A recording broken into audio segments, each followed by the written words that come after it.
Alright, what's up, guys? Whether you're new to this channel or you've been here for a while, first of all, I really appreciate it. Second, you know that a lot of what I do is about traveling and going to strange places that are kind of off the beaten path, sort of the spooky places. I've always had a passion for that. Um, but w- when I was younger, I never thought I would be able to go and travel to all these places and see all the stuff that I've done. I mean, I didn't even have a passport till I was 27, and I've learned so much from all the places that I've gone to, and there's a lot of mistakes that I've made that I'm trying to help other people avoid. I'm actually starting to work on a book that I'm calling, I'm not sure what the final title will be, but as of right now, the title is The Solo Traveler's Survival Guide. And it just sort of shows people like all the mistakes that I made that I could have avoided, but I really had no idea until I made those mistakes myself. So I want to try to help people avoid some of those. But I wanted to share real quick the number one travel tip I have, because one thing that it just baffles me. I didn't think that this was such a issue until I started talking to other people, and maybe it's because I learned how to navigate some of the technology or whatever. But a lot of people don't know this, and I think this is the number one travel tip, because if you can't get to where you want to go, then every other travel tip is meaningless.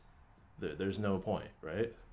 So, my number one travel tip really, really focuses on how to get to where you need to go for cheap. Because there's a lot of places, like I recently did a road trip from Colorado to Arizona.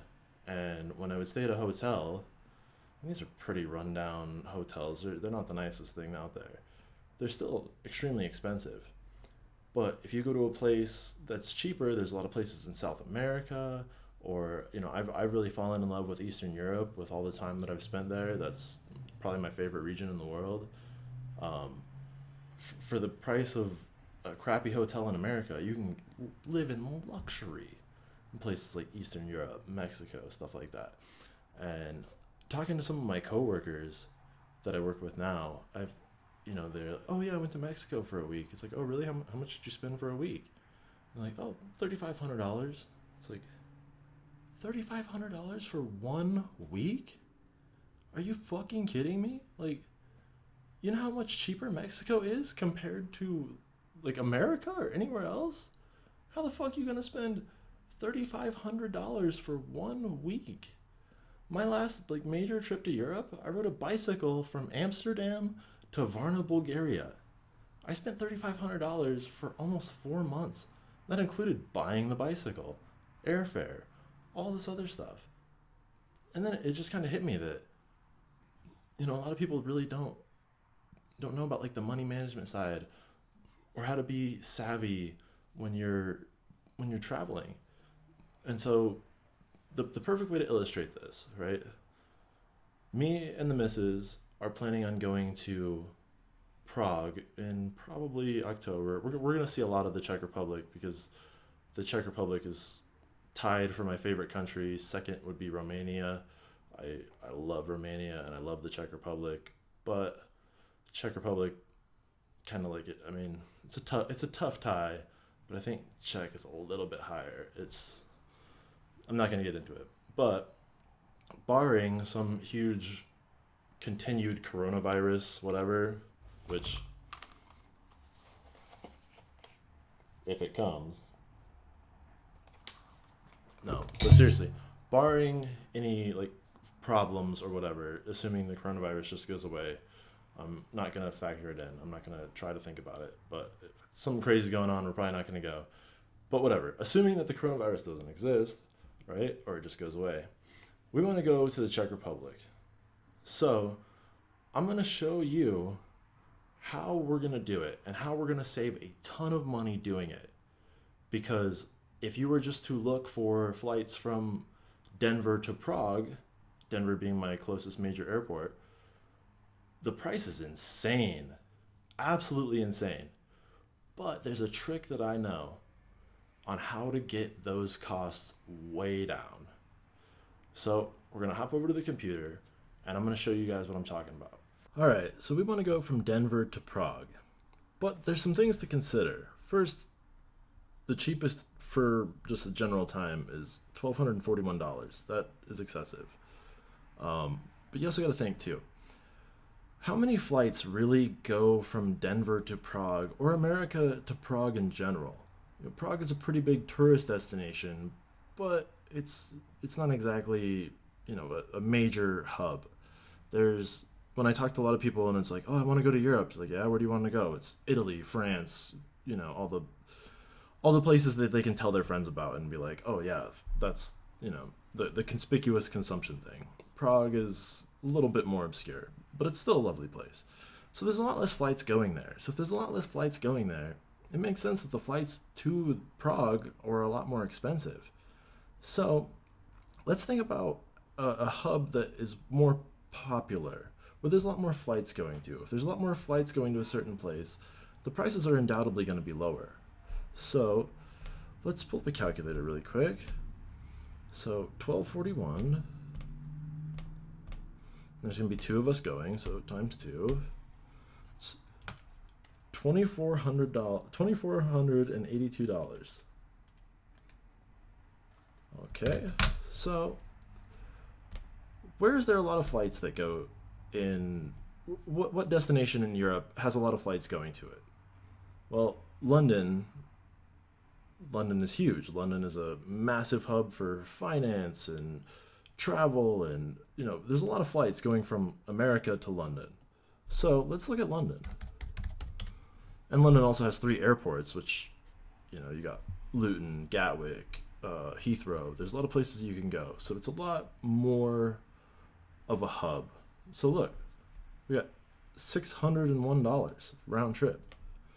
So let's clear this. 601 x 2. So that's $1,202 for 2 people to get from Denver to London.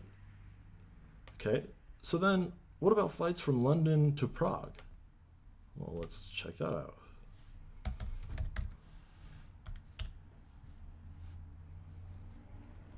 $67.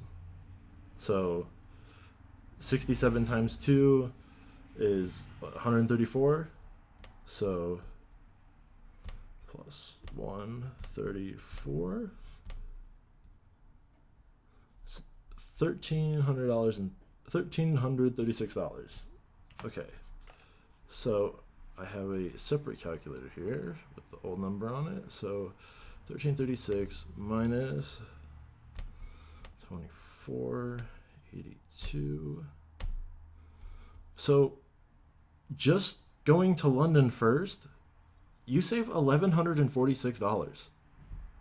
Like, that's huge. That is huge. And you get 2 people to the same place, save $1,146. In the Czech Republic, $1,146 is easy 2 weeks worth of lodging, drinks, food. I mean, you're living it up. And I was talking to one of my coworkers, and he wants to go to Greece. Him and his wife want to go to Greece. So let's say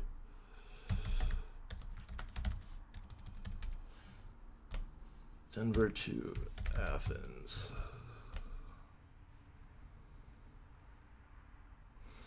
That's actually not too bad. 717. Yeah, that's not too bad. But if you look here, this is a lot different when I recorded it before the coronavirus stuff was coming out. Usually it was more like, 1,700, 1,300, 1,500. It's changed a lot. But yeah, I mean, if you weren't going right away, these prices are well over $1,000. But then yeah, if you drop that to London,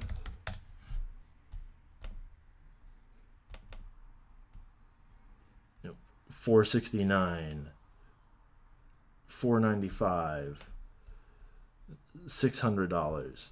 Yeah, that's still a significant savings. And you pop it over London to, let's just do Athens.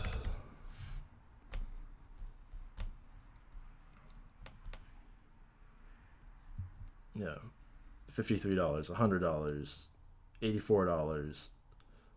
Yeah, it's still significant savings. And Another thing that's a huge deal that I've really noticed, especially with Google Flights, if you keep looking at it, the prices are going to go up. So if you're on your phone or whatever, you can do a private browser. I don't know how to do it right now. I'm sure there's a way on this computer, but yeah, you can open up like a private browser, or if you have a VPN, you can turn the VPN on, or you can do it on your phone or just a different computer. But if you keep accessing this from your same computer all the time, the prices are going to go up. And then if you switch to a VPN or a private browser, you're going to realize that it's actually a lower price. So, yeah, this is really my number one travel tip, because if you can save $1,100 getting two people somewhere, that's massive. That's massive. If I was looking at $2,400 for me and the missus to go to Prague, it's like that's cost prohibitive. That's our whole budget for the whole trip. And then if you can drop it down $1,100, dude, that's massive savings, and that's huge.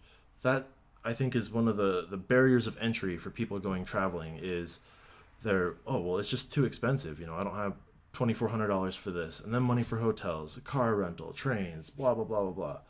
But that is my number one travel tip. You can save some money and actually get to these places and actually enjoy yourself. So I really hope you guys found that useful and interesting. Yeah, hopefully you can use this in your personal life, and I'll keep you updated on how the book is coming out, and I will catch you guys in the next video. Thanks for watching.